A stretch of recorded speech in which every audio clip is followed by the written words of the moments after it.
There's a difference between commanding a person and influencing a person.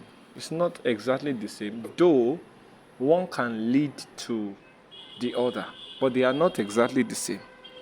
When you influence a person, you are controlling that person indirectly without necessarily using your words. Are you there? They are looking at you. You're not actually telling them to do anything, but because of the influence you have, they just look at you and begin to pattern their lives like what they see you do. They begin to try to do what you're doing. That's influence. When a man of influence does something, you suddenly discover that thing he did we suddenly begin to trend. You see everybody doing it. Are you there? That will become the order of the day. It's because of influence. So when you have influence, you don't need to use your words to make things happen.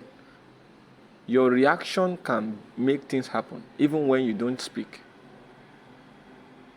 The person may just watch your life. People may just watch the way you live your life, and they'll be moved by it to a point that they will begin to pattern their life just like yours. That is the power of influence. But in the other way, commanding is a direct control on a person. When you are commanding a person, you are exercising a direct control. Don't forget, influence is indirect. The influence is indirect. But commanding is a direct control on a person. Are you there? And mostly this can be done through words. Sit there. Don't go. Make sure you do this. That's commanding. Are you there? But when you are influencing a person, you don't really need to talk.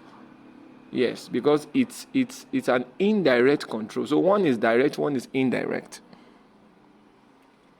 As a leader, it is good to start with influence.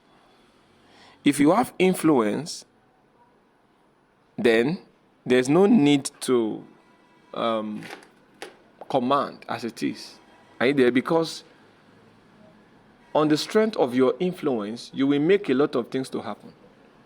When you have influence, you just need little commands, little words. The things you say will be little, yet you get a lot of things done, even when you are not talking. That's the power of influence. So a leader needs to build influence much more than just commanding the people, because if all you are doing is the direct control, at a point you look like a task master. You look like a slave master. The people you are leading now looks like your slave, and you become their slave master. So there's a need for influence.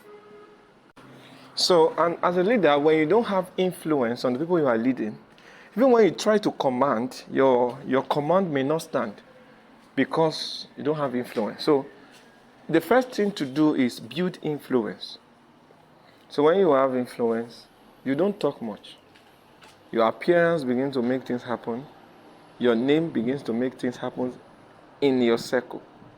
So when there's influence, once in a while you can now give a command. So because there is influence, your command will stand. What makes command to stand is influence.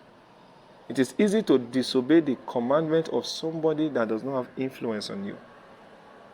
So don't try to, go into command when you have not built influence. No, build influence first, then you go into command. I hope you get it. God bless you.